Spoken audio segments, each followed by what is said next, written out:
Hey, what's going on, everybody? Today we're going to be looking at the KZ-D-Fi. This is their latest flagship. Comes in this little box. Kind of used to the flag. I remember the flagships used to come in nice black boxes, and you open it up, and there's a little metal plate that would say the name of the thing. But this one comes in a simple box, and I can understand that from a packaging point of view, the way that it's supposed to. And I'm just going to get the tips out so I can do that as well. So this one is made very well. It's all metal. It's got 4 different switches on each earpiece. And that also allows you to do 16 different tunings. I'm just trying to get these out of there. I don't know why there are so many different types of tips there. This comes with 3 different tips.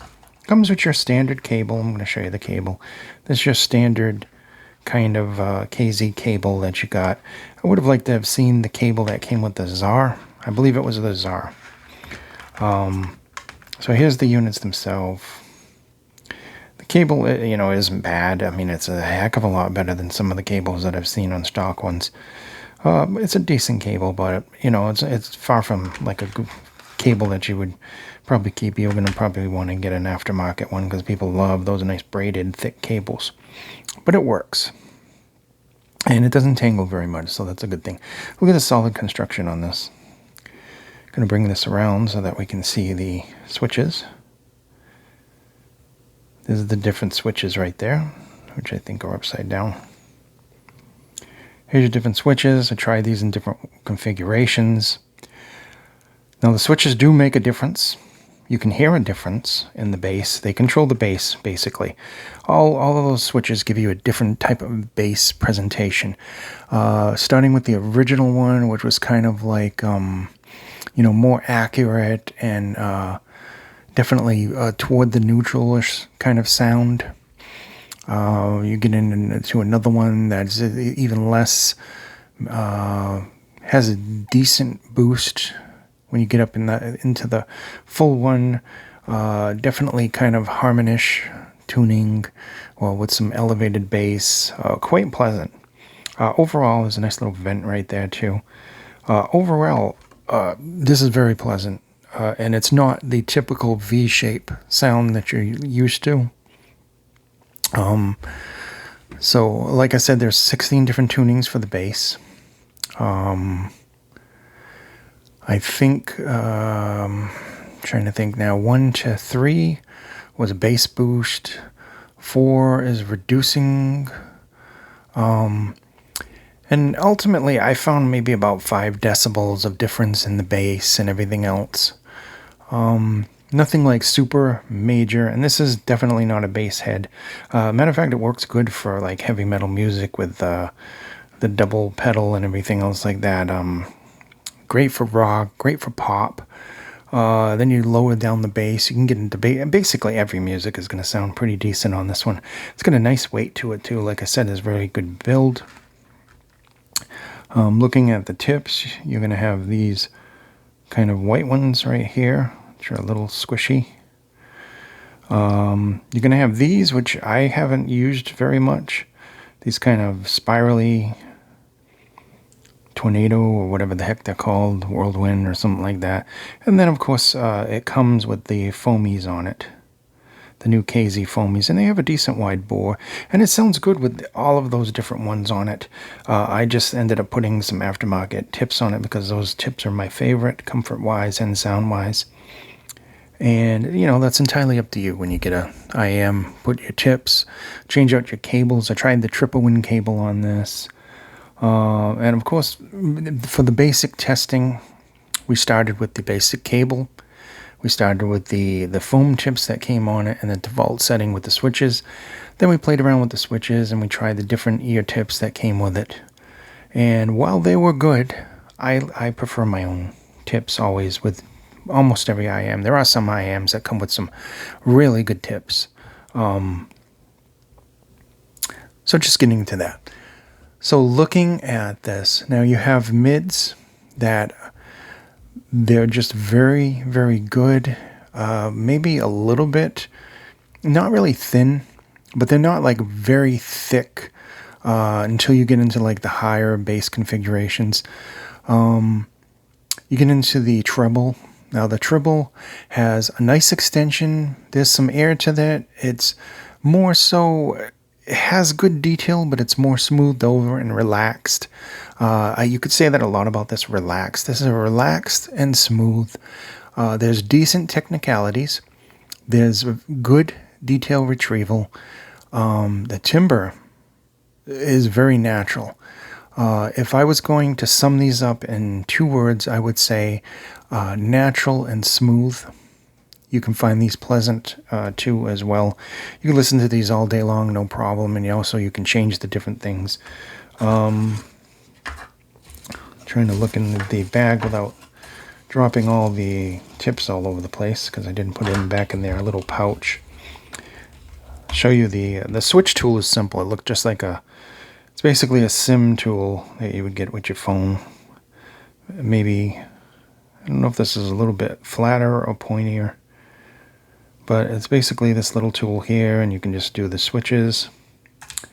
Of course, you get the warranty information, and you get a variety of these tips in different sizes. Looking at them, they're all wide bore, so I'm assuming they want you to use wide bore with these. That said, yeah, I mean, I could agree with that, because these do have a really unique kind of sound signature when it comes to KZ. Usually you hear KZ, you're used to that fun kind of V shape with the treble and the bass, and mids just going a little bit down.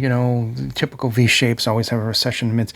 You're not really getting that with this. You're getting something unique, something a little bit more harmonish, with some neutrality, and of course, I mean, you can tune it to whatever you want.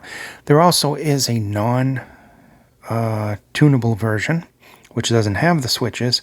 I assume it basically looks the same. Maybe it's not as heavy and as thick, but I don't have that version, so I can't comment on it. I would recommend the Switch one, though, from what I've heard. I heard people like the Switch one better. It just is a little less darker than the non-switchable version, but I'm not going to comment on that because I don't know. I don't have the other one. All I know is this one sounds good. If you're a KZ fan, this is going to sound different, but you're still going to enjoy this. That's for sure. The switches, like I said, they don't make super major differences, but they do make differences. And listening to higher resolution files, you can definitely pick that out easier, the way the bass goes up and down and depth, and very good. It's got very good bass control, speed, very nice, smooth, natural mids, maybe a little bit toward the thinner side, nice, airy treble that doesn't overextend. There's no sibilance on this whatsoever, and this is very forgiving to poorly recorded tracks, which is unique because there's a lot of IAMs out there that just really, it brings it right out. And these are forgiving, smooth, like I said, decent overall presentation. I was actually surprised. I was expecting to get another, bass thing. Soundstage on these has very good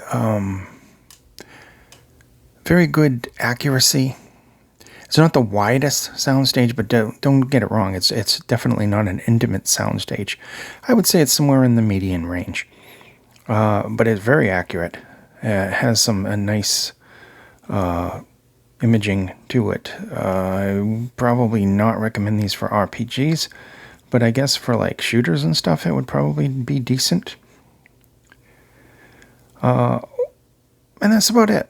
That's all we can say about this. It's a new KZ. It's their new flagship. We have another KZ coming in.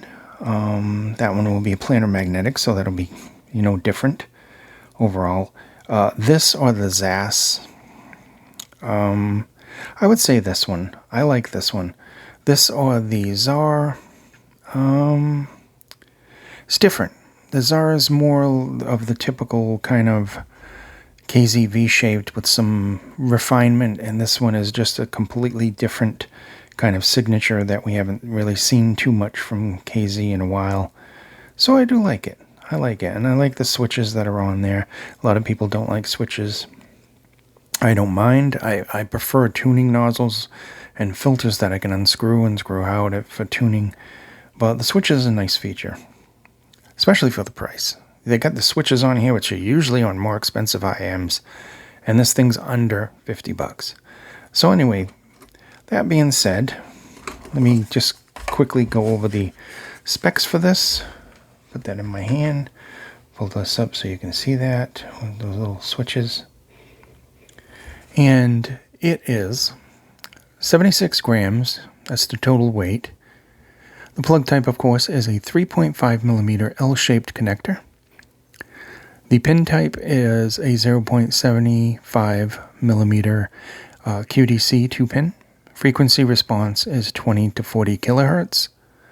Here comes the interesting part. Impedance without the switch, 23.5 ohms. That's kind of unusual. Impedance with the switch is 29 to 48 ohms. So the switch does change the impedance. Sensitivity is 110 decibels. It comes with your cable that you see here, which is basically the same cable that a whole bunch of other ones come with. Much improved cable from KZ. Like I said, not the greatest cable, but it is far better than some stock cables. Doesn't tangle as much, and it's decent, and it's comfortable too. So this has been the D-Fi from KZ, and this is their newest flagship with switches, or you can get it without if you want to take a chance on hearing the way that sounds. I personally like the one with the switches. I haven't heard the other one. I heard that it is different, so whatever I say for this will not go for the other version. Thank you so much for watching. Please be safe, and I will see you in the next video.